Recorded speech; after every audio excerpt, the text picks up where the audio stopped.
I met her in a place where no one meets anyone anymore, a bookstore. She was standing by the romance section, flipping through pages like she was looking for something deeper than fiction. She had this soft look in her eyes, like she was holding 1,000 untold stories behind that smile. And in that moment, I didn't want to read a story. I wanted to become hers. I walked over. Said something stupid. She laughed, not because it was funny, but because she was kind. Her name was Lena, and it tasted like poetry the first time I said it. She told me she didn't date much. Said she was a private person, introverted, emotionally guarded, careful with love. And damn, I loved that. I thought I found someone untouched by the chaos, someone who still believed in deep love and slow mornings. First few weeks felt like a dream you didn't want to wake up from. Late night calls. Coffee runs. Rainy car rides with music we never paused. She'd stare at me like I was the only man in her world. And I was ready to give her the rest of mine. I never asked too many questions. Never doubted her stories. Because when someone feels this pure, you don't dig for dirt, you just fall. But what I didn't know then, was that she wasn't starting over with me, she was just trying to escape someone else. And I wasn't her first. I was just her safe place to hide. I remember asking her once, "Were you ever in love before me?" She looked up from her coffee, paused, and said, "No. I thought I was. But it wasn't real." The way she said it, not rushed, not bitter, just soft. Like she was brushing dust off an old memory without looking back. I smiled, nodded, and believed her. Because sometimes, you want the story to be clean, even if life never is. We grew closer.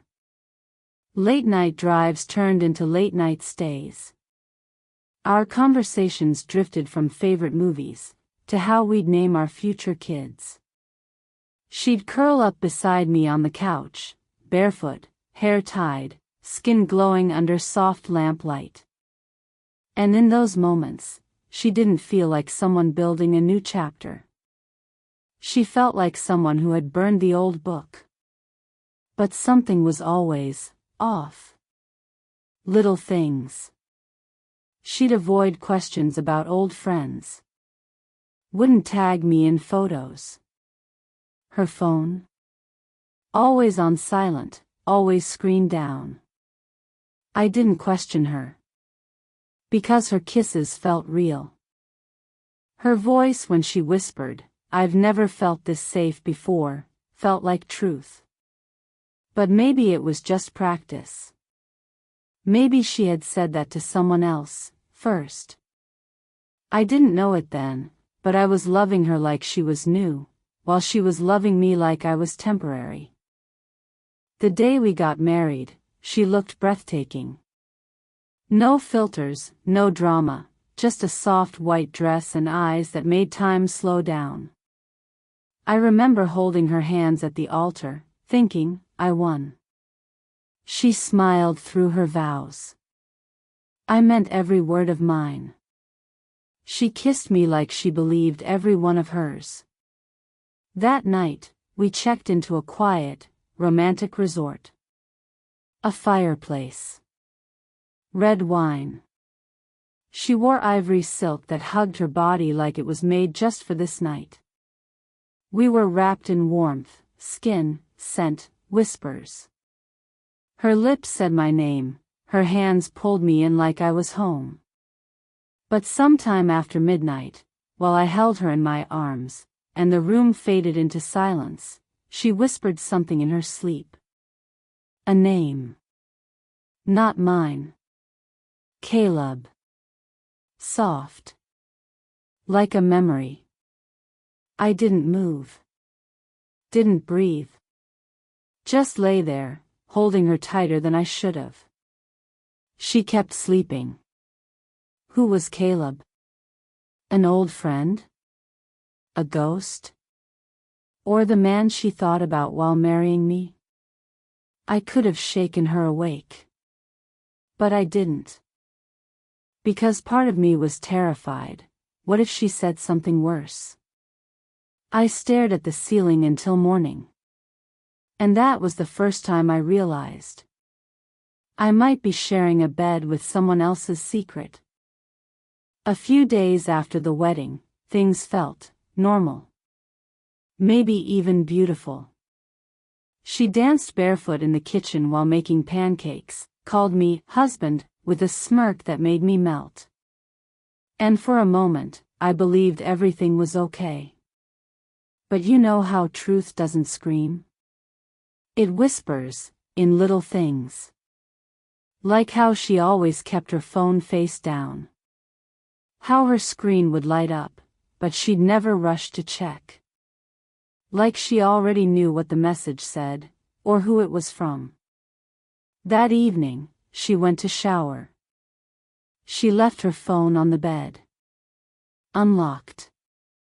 For the first time. I looked. It wasn't jealousy. It wasn't paranoia.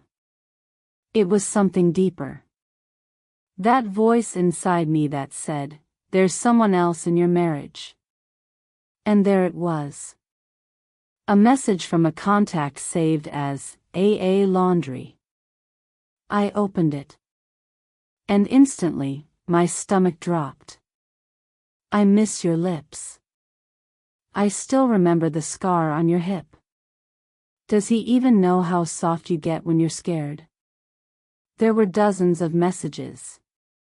Photos. Voice notes.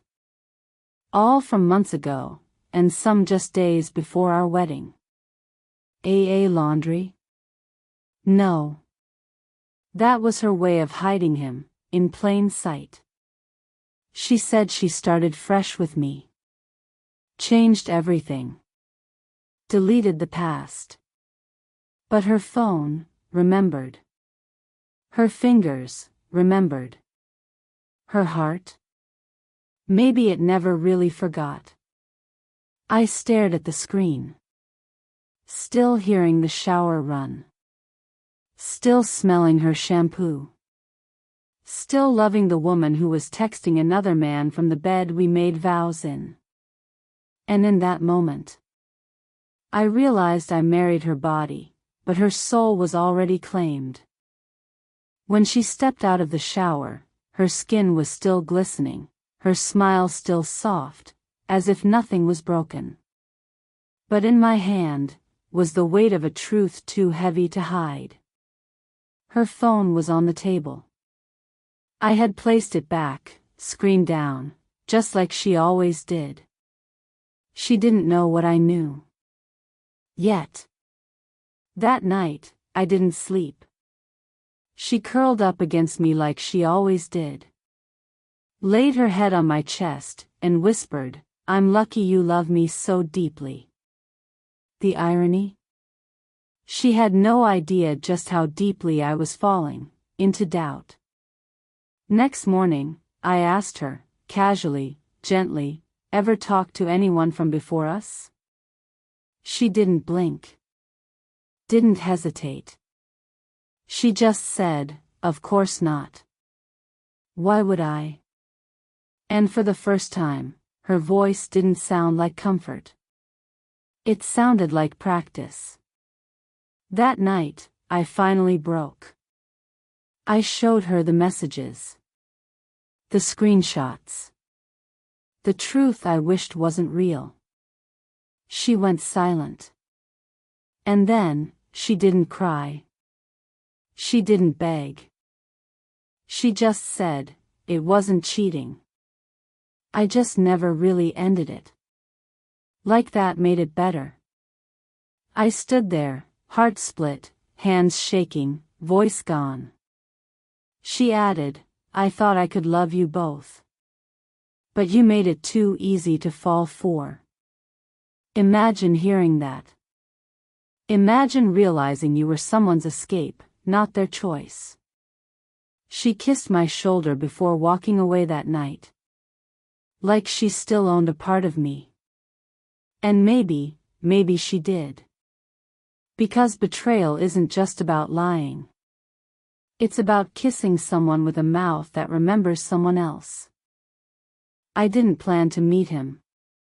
But heartbreak makes you curious about the man who ruined everything without ever being in the room. His name was Caleb.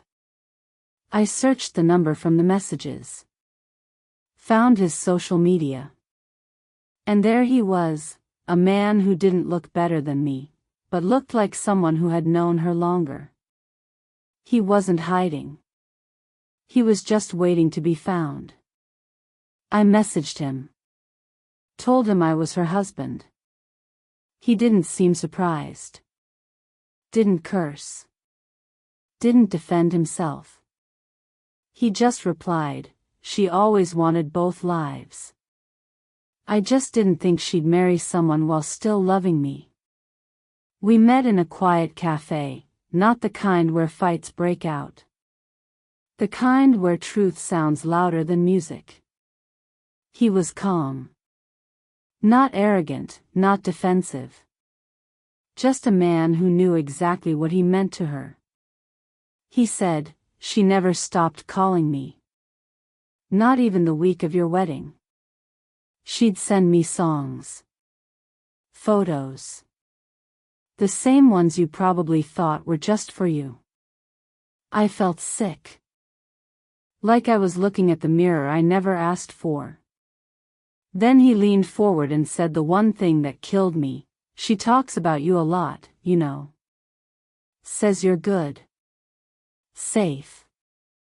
A good man, just not the one her soul aches for. I didn't reply. Because how do you argue with someone who already has the part of her you thought was only yours?